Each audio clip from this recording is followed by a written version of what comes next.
Hello and welcome back to my YouTube channel. You join me here at my desk again so that I can go through my book recommendations for Who You Choose to Marry on Stardew Valley, The Bachelors.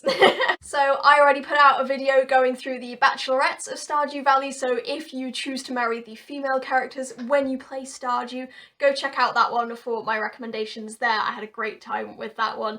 But if you are interested in seeing what I would recommend for the boys of Stardew Valley, this is the video. So Stardew Valley is a little farming role-playing game that I very much enjoy. I've been playing it for about a year now and I have far too many hours in it on Steam. But I thought it would be a nice idea to recommend some books based on who you would choose to marry within the game, because that is a part of the function. So there are 6 female characters and 6 male characters. I will go through them one by one. Ooh. Just to explain, so my recommendations are based on 3 things. 1, I think the book has similar qualities to the character themselves, whether that's similar plot points, similar themes, similar traits, anything to do with that. I also choose them based on what I think a person who is attracted to that character is then drawn to, and so what would then make the book appeal to them as well. And finally, just books that I think the character themselves might like to read. Without further ado, I will start going through our list of bachelors. So first on the list is Sam. Sam is one of my favourites. I really like Sam. He is a blonde skater boy who is in a band. He really likes hanging out with his 2 friends, Abigail and Sebastian. He's cheery all the time and he's just a delight, frankly. I have not married him in any of my save files, but I plan on doing so at some point because he's just such a nice character. But some of the most interesting things about him are the fact that he plays in a band. He is a guitarist and he has a fairly difficult relationship with his family. His father is out fighting in a war at the start of the game, so he lives alone with his mother and his younger brother. And that is a point of contention for him as a character. He struggles a lot with the absence of his father. So for this, I am going to choose I Was Born for This by Alice Oseman. This is the 3rd Alice Oseman book that I have read, excluding the Heartstopper series, and I really like this one, and I think it would be perfect for Sam. This book follows 2 different perspectives. Angel, who is an absolute super fan of a teen boy band called The Ark, in the lead up to her getting to go and see one of their concerts live for the first time, and also follows the perspective of Jimmy, who is the frontman of The Ark, and his struggles with anxiety and identity and his place in the world as a teen superstar. He is also a trans man, and so he talks a lot about the difficulties of being trans in real life and on the internet and as a public figure and all those kinds of things. It really explores a lot to do with sort of found family and in particular relationships with people who you are more than friends with, but are also more than colleagues with, because of course Jimmy plays in a band with 2 other boys, Lister and Rowan, and they are his absolute best friends, but he works alongside them as well. I think this has a lot of similarities with Sam as an individual in the themes that it explores specifically around music, and yeah, I think someone who likes Sam would find this book very enjoyable. Not least because Jimmy, one of the protagonists, is anxious but so lovely. He's just a really nice person, and just like Sam, I think that is one of the things that draws people to the book and the character. So yeah, I Was Born for This by Alice Oseman. Hope you enjoy. The next boy on my list is Shane. Now, a lot of people like Shane. I do not like Shane. Shane is possibly one of my least favourite characters in the game. Equally, I wasn't going to leave him off this list just because I dislike him. Not least because I think it is interesting how many people like Shane, and in particular how many women like Shane. I'm gonna get a little bit psychological for a second. This is in no way a call out. Please don't be offended by anything I'm going to say. But I think there is a tendency for women to pick broken men in order to fix them because it makes them feel better about themselves to have an active role in a man's life, improving him rather than focusing on their own issues. I think that's the only reason that Shane is an appealing character, because he is rude to the farmer for, like, the first half of the game. No matter how hard you try to befriend him, he will tell you to go away until you're at nearly maximum hearts with him, which just isn't nice. And so when I first met him, I was like, Who the hell wants to marry this guy? He's rude to you. He's shoving you away. I don't even want to fix him because he's just not pleasant. But some people do like him, and so I've got a bit of a cheeky book recommendation here.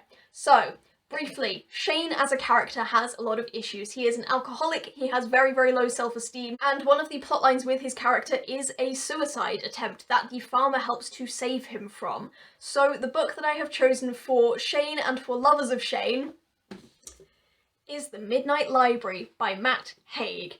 This is a story all about a woman named Nora Seed who has reached an absolute low point in her life and so attempts suicide. However, she does not die immediately. She finds herself in a place called the Midnight Library, where she is given the opportunity to live out her life as it may have gone if she had made a different choice along the way.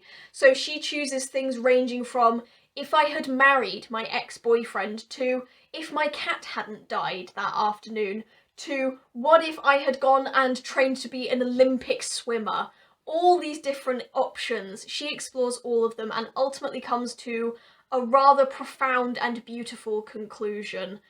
I am recommending this book both for Shane and for lovers of Shane because I think these people just need to take some more care of themselves. Your life is wonderful and you deserve better than to try to fix a man who tells you to fuck off for the majority of the game. But also because I think Shane as an individual would really benefit from seeing that nobody's life is perfect, but that we ultimately only have one choice. The Midnight Library doesn't actually exist, and so all you can do is see how much potential you have in your life as it is now, that it could go off into so many different paths, and to just embrace what you have right now and accept yourself fully. So yeah, slightly cheeky recommendation because I have issues with Shane as a character, but I think anyone who likes Shane, this book will really, really help you. I found it incredibly profound and incredibly helpful just from a mental health perspective and in terms of embracing your own life and loving your life perspective. This isn't self-help, this isn't non-fiction, it is a purely fictional story, but it is beautiful and I love Matt Haig's writing. So for the people who like Shane, give yourself a chance. Give yourself a chance to live a good life and know you can do better than grumpy alcoholics. So the next guy is Elliot. I really like Elliot. Elliot is in my top 3. Again, I haven't married him yet, but I just think he is a great character. He is a luxuriously haired, eccentrically mannered writer who lives in a little hut on the beach in Pelican Town, and he is working on his debut novel at the point at which the farmer moves in. However, he is a struggling artist in that way. He doesn't know exactly what he wants to be writing. The writing process is hard. He lives alone in a rickety little hut so that he can be fully embracing the artist's life. And so your relationship with him, although it doesn't really have any obstacles within Stardew Valley, it is mostly just tempered by the fact that he is an eccentric artisty man. So the book that I have chosen for Elliot is If We Were Villains by ML Rio, and I have to say the only reason I've picked this is because I think it is just the right level of morbid, dramatic, dark academia artistry that Elliot himself could be proud to share with the characters in If We Were Villains.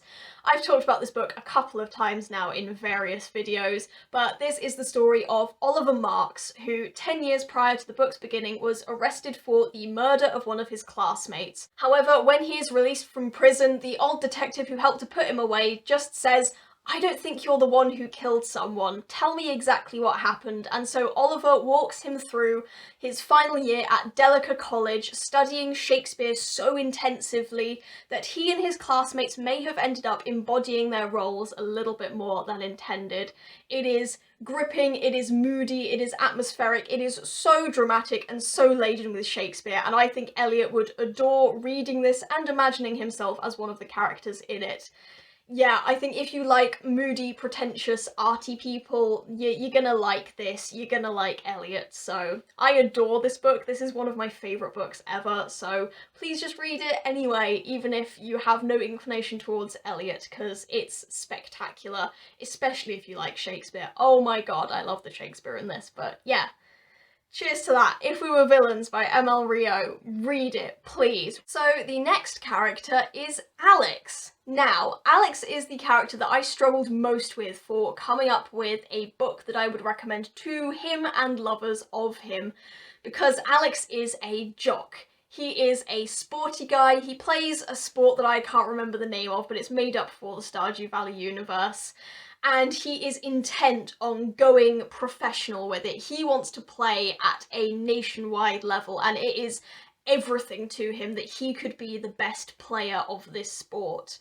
However, he has a fairly troubled backstory. His mother died when he was fairly young, and his father was abusive before that. So in Pelican Town, he lives with his grandma and his grandpa, and he doesn't tend to talk about his issues a huge amount. He's very contained with them and prefers to just exude this image of himself as very, very confident, knowing exactly what's up and having no problems at all. So the book that I eventually landed on for him is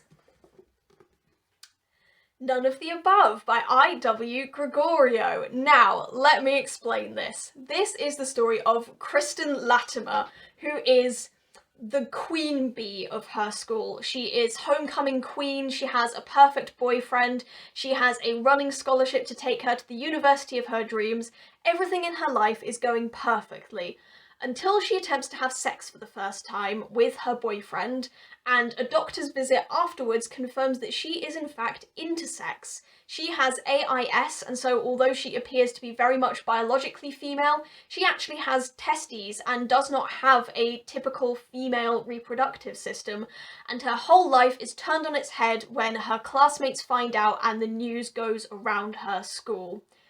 This does not sound very much like Alex, does it? Well, here are my 2 points of similarity. Number 1, both of them are obsessed with sports, and it is the one thing that they really see as their thing. Alex with his made-up Stardew sport, and Kristen with running. But of course, with finding out that she has AIS, immediately her skills as a runner are put into question. Caster Semenya, if you have heard of her, is an athlete who has AIS in real life, and she was actually removed from Olympic running teams for a while because she had high levels of testosterone in her body as a side effect of having AIS.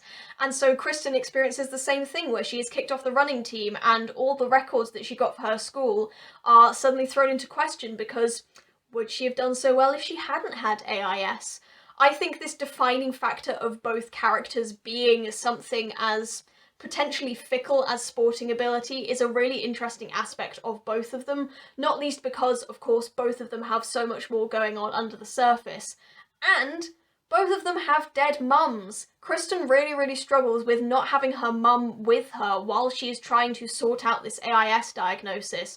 Specifically as well because her mother died of cervical cancer, and because Kristen has AIS, she does not have a cervix. There is no chance of her getting the cancer. And so a lot of her feelings about her femininity and her connection to her mother are thrown into question as a result. Alex's connection with his mother isn't explored a huge amount, but just the fact that he does not have this positive female influence in his life and that he is a testosterone-fueled, sporting jock of a guy is a really interesting aspect of him as well. So yeah, this is a slightly unconventional recommendation in that Kristen and Alex seem very different, but I think that this book explores a lot of interesting things that could relate to Alex as a character and would be interesting to someone who wants to read about these types of sort of perfect high school characters who find out that their lives aren't actually that perfect as it turns out. So yeah, and I thought this was just a fantastic book for exploring intersex identities. It is so cool to have a story actually exploring a very marginalised identity of which there is a lot of misinformation, so highly recommend None of the Above by I.W. Gregorio. Give it a read. On to the final 2, and the penultimate character is Harvey. Harvey is another one where I just don't like him that much. He's a bit boring, in my opinion. Harvey is the town doctor. He works with Maru, who I mentioned in the previous video, and he is responsible for keeping all the residents of Pelican Town happy and healthy. He takes care of Shane at various points. He also takes care of the farmer if you get killed while you're out mining and things like that, which I don't do too often, but having played with some of my friends recently, I can see why they need Harvey around. So Harvey is fairly bland in my opinion. He doesn't have much going for him other than that he is a doctor and he has a moustache, which I know some people like. But one of his only hobbies is planes. He's really interested in piloting and flying, even though he himself is scared of heights. So instead he resorts to listening to calls going on between various pilots in the sky from his little room above the doctor's surgery. So for these reasons, I have picked Codename Verity by Elizabeth Ween as my recommendation for people who like Harvey. This is a historical World War II novel about two female British spies and operators named Maddie and Verity. Here is my connection to Harvey. So, Maddie, one of them, is a pilot. She flies planes over occupied France in order to get spies into this German-occupied area of France to do spy work and to feed back intelligence to the British government.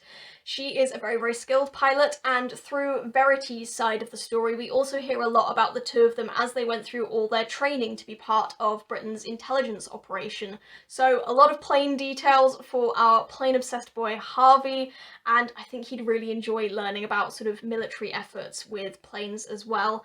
And the other thing is that Verity and Maddie are of course both very, very duty-driven characters. They have a duty to their country, to themselves and to each other as well, because they work incredibly, incredibly hard to make sure that Britain will win the war.